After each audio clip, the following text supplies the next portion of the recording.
Oh, Hello, everyone, and welcome back to H's Cup of Joe, where true crime gets stirred, not sugar coated. hello! Did you miss us? Because we're back. So that was H, and I'm Joe. Um, so for the YouTube people, you're gonna see me this time. H does not want to be on camera. I'm not ready. But I mean, the majority of y'all that are following us know us anyway. But yeah. So we're wrapping up the Texas trilogy. Um, Today is one that's very close to home. For It's a surprise. I don't know anything about it. Yeah, she doesn't know anything about it. That's why the social posts have been a little different because she didn't want to know. But yeah, so this is most likely going to be at least two parts. It might be a third, but we're gonna get them out within the next couple of weeks because we had to take a little vacay the second weekend of August because you know who is graduating. Graduation. But yeah, so um, did you want to? Did you want your little 10 seconds or Okay, yeah. whatever? So all these other podcasts, the side kick, side chick, I don't know, whatever you want to call her, him, whatever, has a little thing like a banter or whatever, and I have lots of ideas. But what do you guys want to hear? Do you want to hear anything? I'm gonna put a poll out and see what you want. You want to know like latest Netflix watch because I'm a Netflix buff, by the way. And Netflix, no, it's Hulu. not all true crime. Mine is. Hers is not mine is. No, I have some that aren't, you know. Plus, I have my wrestling, so. Word. Okay. Or do you want to hear like what we've done for the week, or I don't know? Oh, and now that some of y'all are watching on YouTube, you can see our cute little microphones that we were talking about last time. They're so These are tiny. these are them. Like the clip, like it's supposed to go on your shirt, but I like holding it. They're so professional. It makes it more professional. But go ahead. In here, so that's gonna be up on the site. What you want to know? The What you want to socials. know, Joe? What you want to know? That'd be a kind of cute thing. What you want to know, Joe? Yeah, It's what you like want to know, Joe? We'll do a whole post thing that's like that for. I know. Oh what? my gosh. What? What you want to know, Joe? You ask us a question and we'll answer it on the cast. There you Clock go. It. That's it. That's it right there, guys. See, thanks for all your help. All right. So, well, let's go ahead and get started here. So, like I said, especially for me and H, this one's very close to home because it happened about 15 to 20 minutes from here. Stop It is the Lake Waco murders. No.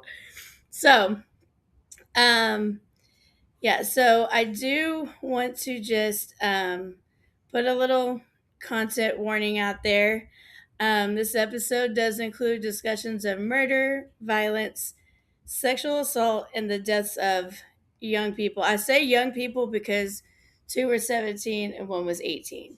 So they're still minors, but in the state of Texas, you're an adult at 17. So some of the details we'll cover are disturbing. So if this is going to mess with your mental health in any way, please skip it. And you can come back like mid-August and we'll start our new trilogy, which looks like a lot of y'all like cults. That was the most voted one, Yeah, and that sounds awesome. I am a cult, not like in a cult, but like cults intrigue me. So, but are you? I'm in a pro wrestling cult, I guess. But she's not a cult. For you. So yeah, so your mental health is important. So skip it, and we'll see you in the next one. Oh wait, hey, what? And I just want to put another disclaimer out there. H, that's me. Says bad words, and I'm sorry if it offends you. I'm not. Oh crap! I'm not trying to. She's But, just knocking stuff over. Don't worry. It just happens. And then also we did our mics different, so if you hear other noises, Yeah, she's probably really loud now. yeah. Well, I'm always loud. But like now you can really hear me. But Ollie's in my lap. So if you hear weird noises, it's my boy Ollie. Yep. I'll post a picture of him on the site too because him's the cutest. Oh dog my in the god, world. I should have known. He's my baby. He can be the mascot for H's Cup of Joe. Yeah, he just sleeps all the time. All right, so let's get into it. So this is back, like I said, it's Waco, Texas, so very close to here. So this happened in 1982. Ooh, I was 2. I wasn't even a thought, but we're not going to do that again. So at the time, Waco was a growing central Texas city. Baylor University was already a pretty big part. My dad's a big Baylor fan. He's very upset that he has to bleed red and black for me. It's Texas Tech, but yeah. So Baylor, so sick 'em. So where was I? Sorry. So Lake Waco was a popular gathering spot, especially during the summer. Teenagers would go there to swim, fish, hang out. Like there's just a lot of people there for the 4th of July. I feel like it was more popular back then because there wasn't as much stuff to do. True. Yeah. And the technology 80s, wasn't as high yeah, as like it they is didn't now, have so phones or you had to use your brain and be creative. Or exactly. get into trouble, whatever you feel need to do. Yeah, exactly. Okay, so that summer felt like countless others. School was out, families were enjoying the warm weather or extremely hot weather, and young people were spending their evenings together without imagining that anything terrible would happen. But of course, if that was the truth, we would not be here.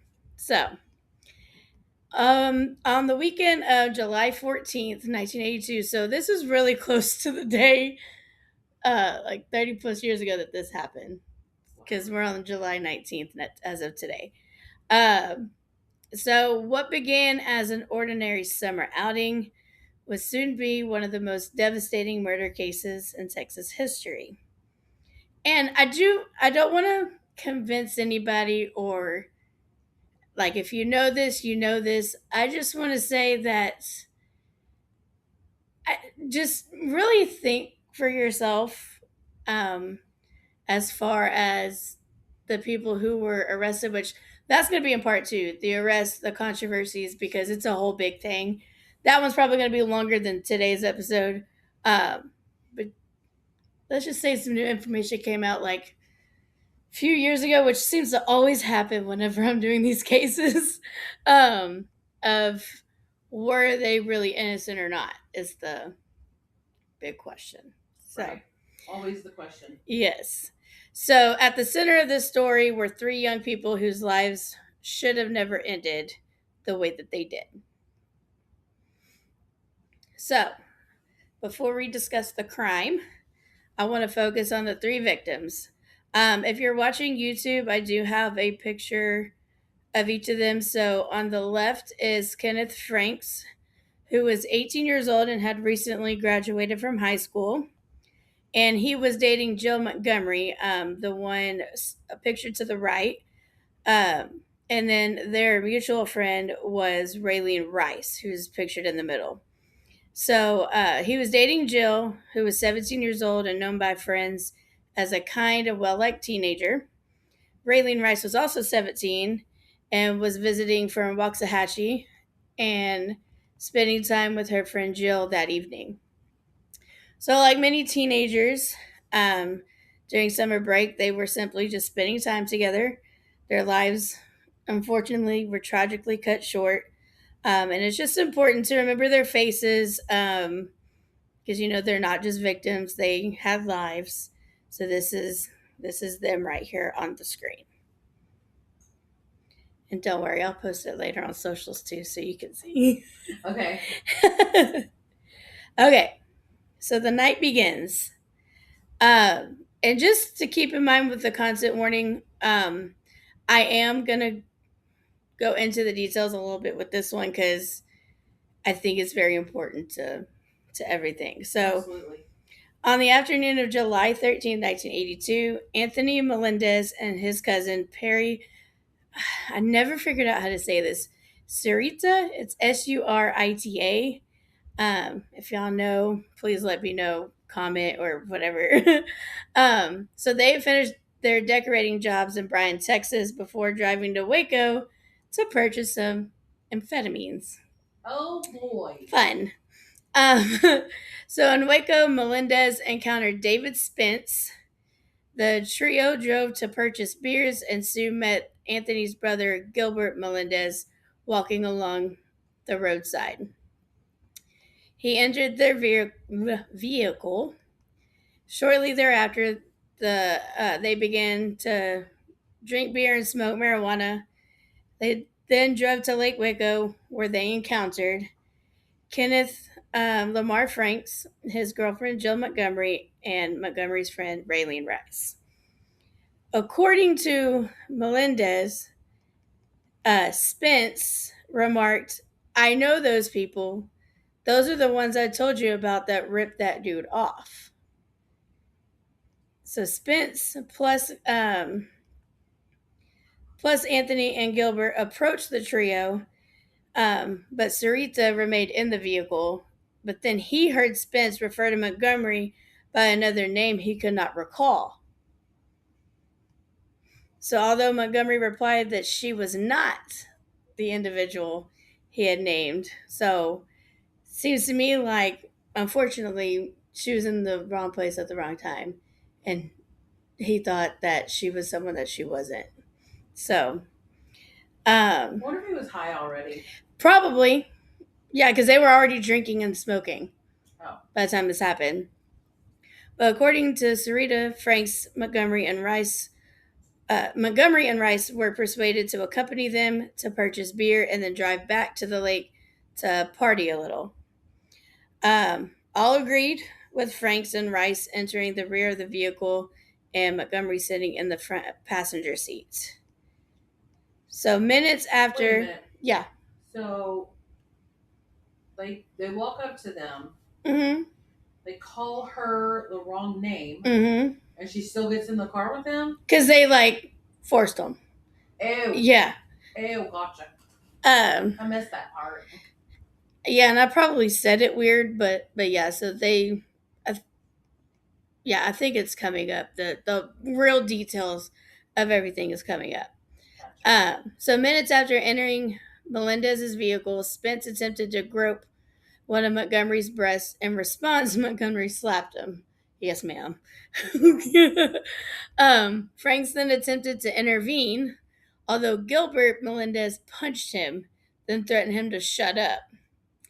Spence was driving the vehicle and enraged at that point, after being slapped, then produced a knife as Rice and Montgomery protested and asked to be released from the car. So now they've got a knife to their neck, and yeah. Don't get in cars with strangers, people. Like, how many ways do we need to tell you this? Yeah. Don't do it. Exactly. So he then pulled off the road to a secluded section of Speakleville Park, because this is actually where it happens. Mm-hmm. It's Speakleville Park, but I know it's very close to Lake Waco. So that's just why it was deemed the Lake Waco murders, because right there. Yeah. Anyway, so he ordered the teenagers out of the vehicle as Anthony Melendez retrieved a screwdriver. Both girls were then removed to were ordered to remove their clothes as Spence instructed. Gilbert Melendez, I cannot speak. Spence instructed Gilbert Melendez to gag and then tie them up. It's going to get real brutal from here on out, just FYI. So if you need to skip, go ahead. So as Anthony Melendez stood over Kenneth Franks, Gilbert Melendez raped Raylene Rice in the front seat of the car. David Spence then dragged Jill Montgomery into a section of undergrowth. I didn't understand what that meant. Like brush. Okay, that's okay. Yeah. Then shouted for Anthony Melendez to bring Kenneth Franks over to watch. At knife point, Spence raped his girlfriend. So he had him sit there and watch. Mm-hmm. Piece of shit. Mm-hmm. That bad word is warranted, by the way. It is. Anthony Melendez was then encouraged to rape Montgomery, although he was unable to obtain an erection. Probably because, I don't know, it's wrong. If only that really happened. Like if they were going to go rape someone and they just couldn't get it up. This should happen. I'm just saying. I'm just saying. Actually, no. I don't know. No, in that state of mind, I don't think you would. Spence then approached Franks and, referring to the nickname of a local shopkeeper, stated, "You've been messing around with Lucky's old lady." Franks attempted to speak, but was grabbed by the throat and stabbed numerous times in the chest until he fell to the ground. According to Sarita, Spence then straddled Franks and stared into his eyes until he stopped moving. So that's very personal. So it doesn't say it in the reports that I saw, but I mean, to me, that just seems like it was strangulation. I wonder if he did that because you had said Lucky's girl. Like maybe he was part of like a gang affiliated that way, and maybe he thought he was doing the leader, like I guess Lucky's the leader, like doing him a favor. Yeah. So, but they have the wrong people. That's what pisses me off the most. It's like, first of all, if you're going to go do that, maybe you should actually, not that I'm condoning anything, but maybe actually make sure it's the right people. Yeah, like. You know? Like, because I always think of Sons of Anarchy. Oh, delicious. Not the murders she's talking about, Jax. Oh, the murders. Yeah, not condoning. If you know, you know. Yeah, and you if do. You don't know, watch it. It's on Hulu. We're not sponsored, but maybe we'll be one day. But anyways, so Anthony Melendez then unsuccessfully attempted to rape Raylene Rice as his brother raped Montgomery. And then again, Spence then sat on Montgomery's legs, placed his hand over her mouth, and falsely believing Montgomery had cheated a friend of his on a drug deal. Mm-hmm. Because I'm sure they look like they did drugs, right? Mm-hmm. The teenage kids hanging out at the lake. Yeah. Mm-hmm. Then he stated, "Now I'm going to get even with you." He then inflicted numerous cut and stab wounds to her chest before biting off one nipple. What the fuck? Yeah. He got some really He's fucked up. Yeah, he's not okay. As Anthony Melendez stabbed, so he was biting off the nipple as Anthony was stabbing Montgomery twice. Like she hadn't been through enough. I hope she passed out. Oh God, I hope so. I just hope she was not. Because I couldn't imagine, like reading that, like I immediately like grabbed myself because I was like, oh my God, like I can't even. Yes, I know. Because I'm like, you're right. Like I hope she was just. I mean, it's horrible to say, but I hope that she was, or at least just out. Yeah. Bless her. So Spence then ordered Raylene Rice out of the Melendez brothers' car. She was then almost immediately stabbed to death, having been informed, "Now you're going to get yours." So clearly, like, they are a whole nother level of, like, the brain's gone. Yeah, like they're just mentally fucked up. That's not just drugs. Yeah. Fucked up. Yeah. So initially, Spence had planned to transport the teenage bodies to a remote section of Speakerville Park. However, he waited alongside their bodies until the Melendez brothers, not those, retrieved their pickup truck. Their bodies were then bound and transported to a location on the other side of Lake Waco. So that's really what deemed it, because they were found at Lake Waco. In the pickup truck, the girls' nude bodies were concealed in undergrowth, or as Spence positioned. And this is so fucked up. So their body, the girls' bodies, are naked and they've got all the undergrowth on them. Okay. Like they wanted to cover them up after everything they just fucking did to them. Like, okay. Well, then they take Frank and they set him up against a tree. Um, and it says Spence positioned Frank's body midway across a path close to a tree. He then returned to the Melendez brothers and Sarita, stating, "Man, they're gonna freak out when they find that dude sitting up with sunglasses on." So they sat him. There goes Ollie. They sat him up and put sunglasses on him, even though he's dead, so they would find him like that. Now that's just the beginning. Now we're gonna go to the actual discovery. So the victims were discovered the day after they disappeared. So on the evening of July 14th, 1982, two fishermen discovered the bodies of Montgomery Rice and Franks in Speakerville Park near Lake Waco. A police officer on scene, Patrol Sergeant Truman Simon, found Frank's body under a large tree propped up against the stump with sunglasses over his eyes. He had been gagged, then stabbed multiple times in the chest. The first female victim found was Raylene, who was stabbed repeatedly and left with her hands bound behind her back and gagged naked aside from a bra that was tied to her right leg. Like, why are you tying her bra to her right leg?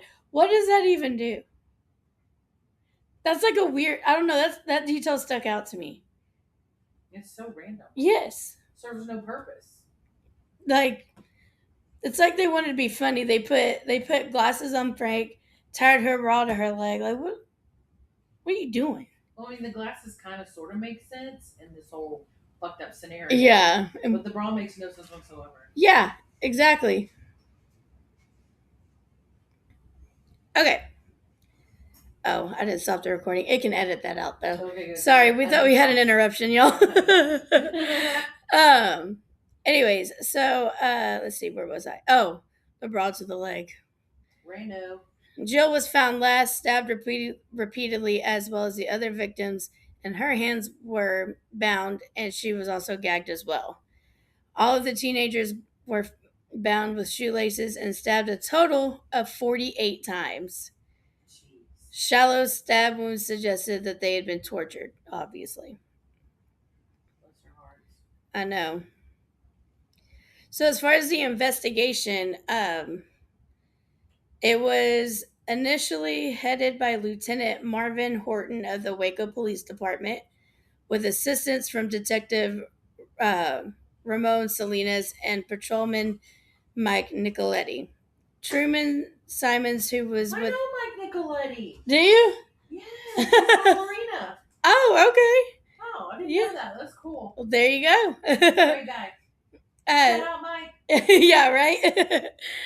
So Truman Simons was with the Waco Police Department and had been one of the first respondents on the crime scene. He also assisted with the investigation in an informal capacity, so he was kind of not formally in it, but was still there. So initially, the investigation revealed several different possible suspects, including James Russell Bishop and Terry Harper, residents who had been tied to the area at the time of the crime. However, they were both found with credible alibis at the time. So Harper's alibi was actually later proven false when Spence's attorneys investigated it in more detail, which we'll get to that in part 2. In September that year, the investigation began to stall and was marked as suspended. Of course, Simons, who had taken a significant personal interest in the case, requested that he be given permission to continue investigating the case, which he was subsequently granted. Your words aren't wording today. They're not. They're not. It's okay, Shush it. So within a few days, the first arrest in the case was made. Munir Mohammed Deeb, a local gas station owner who was known... That was okay for you to say? You know. That's funny. What do I know? I'm just about to have a bachelor's degree. Sorry. He was a local gas station owner who was known to have had a contentious relationship with Kenneth Franks. The two had engaged in verbal confrontations on multiple occasions, which I get it. You know, you see them fighting, hands up dead. Obviously, you're going to bring him in. So, following the murders, he had even commented, whatever, to you, two young women that he committed them. Oh, I guess I messed up. I put commented, but I think I should have put confessed. So he confessed to two young women that he had committed the murders. I don't know why I put commented, but That's good stuff. Right there. yeah. So after that, I commented a murder of two young women. I'm so sorry I commented that murder. Okay, shut up, okay? So after one of the women reported this comment, that's probably why I did that, to the police, Deeb was quickly arrested and submitted to a polygraph test. I'm iffy on polygraphs because I heard that they're actually not. I did. I heard last week I listened to a ton Yeah. of my podcasts, and a lot of them say that they don't use them anymore because they're unreliable. Yeah. Because if you're a true socio/psychopath, You can control. you can control it. Mm-hmm.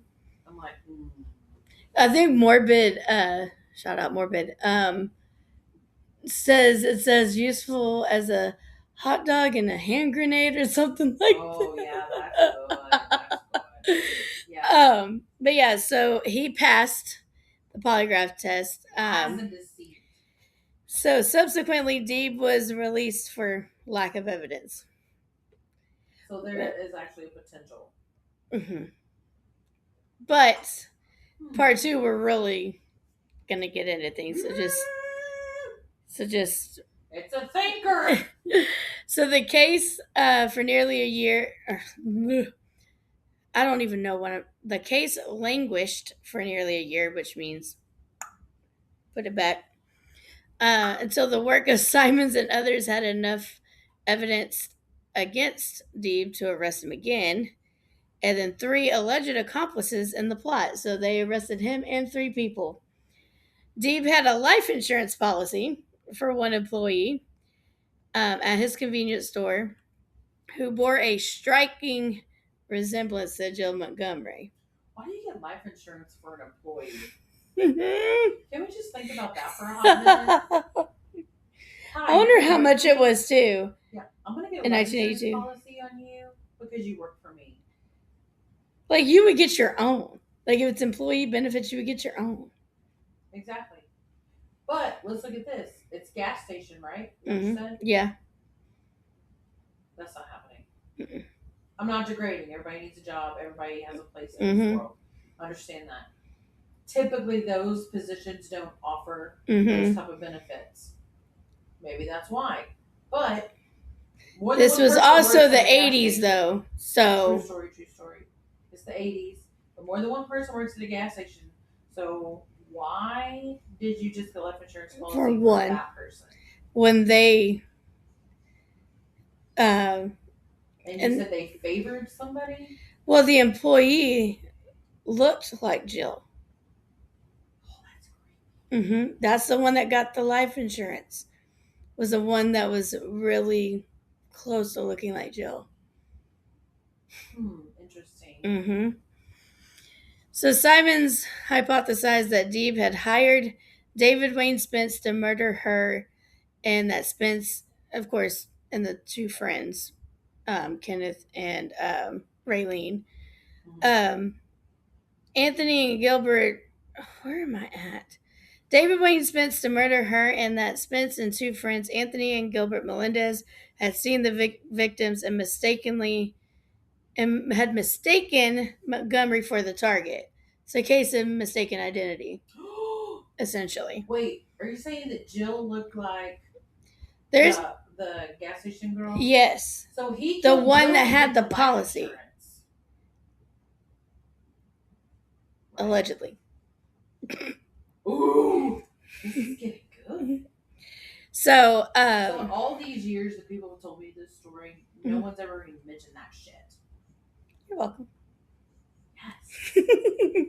Yes. I did some deep dive on this. Like, I've been working on this for at least a week and a half. Oh my. Yeah. It was supposed to be a completely different case. I was going to do the Texas killing fields. What? But this came across, and I remembered people commenting it. I was like, you know what? Let's go with what the people want. And the moment I started digging, I was like, oh, this is going to be a multi-parter. Yeah, because Yeah. Easily. So I said at least two, maybe three. Is there even really a Lucky guy? The guy named Lucky? Stay tuned. Shut up. Let me talk. Because all the questions are in my brain right now, so you need to go. Okay. So they speculated that the other two victims had been murdered because they were witnesses. So, and this is where we're going to stop part one. You cannot. Cannot. Are you seriously? Yeah. What the fuck? I had to get you on the hook. I can't stand you right now. I'm sorry, did I wake you up all So, yes, this is where we're going to end part one. As we'll see in part two, the investigation eventually leads to the arrests and convictions. However, what seemed like a solved case. There's too much of the other guy. I can't remember his name right now because I'm so discombobulated. No, I don't know how to spell that. But there's so much. Would later become one of the most controversial murder cases in Texas history. Questions about the evidence, witness testimony, and even the execution of one of the convicted men continue to spark debate today. So that is part one.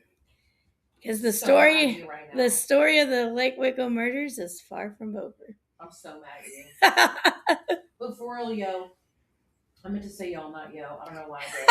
But for real, if y'all throw some questions our way, or if you want us to have like a little Q&A. Yes, like I love. Okay, I'm gonna shout out some places. I love Morbid because they're banter in the beginning. Yes, I didn't like it at first, but I like it because they're like besties for the resties, right? And I love Murder with My Husband. Love them, and I love his 10 seconds. And I miss Bailey Sarian. Oh yeah. If y'all haven't watched her, I don't know where you've been living, but she's Murder Mystery Makeup on YouTube. I love her. She had to take she had to take a mental break, which is understandable because she's been doing this for years. She has that, and then she also has Dark History, which I was not a good history learner in school, so she makes it fun. But yeah, I listen to her, or I used to listen to her. I'm waiting for her to come back. I listen to Morbid, and then if you like really in-depth, like going through everything, check out Rotten Mango on YouTube. She is phenomenal. It's Stephanie So. I have recently been getting into her, and she's absolutely. Sorry, my brother just decided to come make a little cameo over here. But she's fantastic. And then you had enough Crime Junkie, right? You like Crime Junkie? Oh, I love Crime Junkie. I'm sure everybody knows Crime Junkie. They're like, they actually have an episode on the Lake Waco murders. For real? Mm-hmm. I think it's a 2-parter. Yeah, Crime Junkie is the first of Audio Chuck. And she has the deck, which I just recently listened, and she's ending the deck. She has a small child, so okay. The deck's really cool. That's all based upon older unsolved murders and the way they used to back in the day to get information on the quote unquote inside was they would put the victim on a card from a deck of cards and pass around internally between prisoners. What? So and they would use that card to say basically, hey, I want to talk, or they would call and say Ace of Spades or holy shit, I didn't know it was that intense. 6 club, or I don't know how to say it, but anyways. So that's where but yeah, so that's kind of where we get all of our inspirations. The The first one I ever listened to was Bailey, and then I just I would always watch documentaries, and I think that's my grandma and me too. Word. R.I.P. But yeah, so that's where we get all of that. Yeah, so, but yeah, that will wrap up part 1. I will get this out as soon as possible for y'all, and then part 2 will be next Sunday. And I'll let y'all know on that episode if there will be a part 3. If there is, it's probably going to be about a lot of theories. Like, you have a lot of theories, I'm sure, already. She's so mad at me, y'all. No, RBF is beyond on point. It is. If looks could kill, I'd be dead. Oh, that's kind of wild to say on the murder podcast. But yeah, so thank y'all for listening, and we will see y'all next Sunday. And have a great week. I love you guys. We love y'all. Bye. Bye.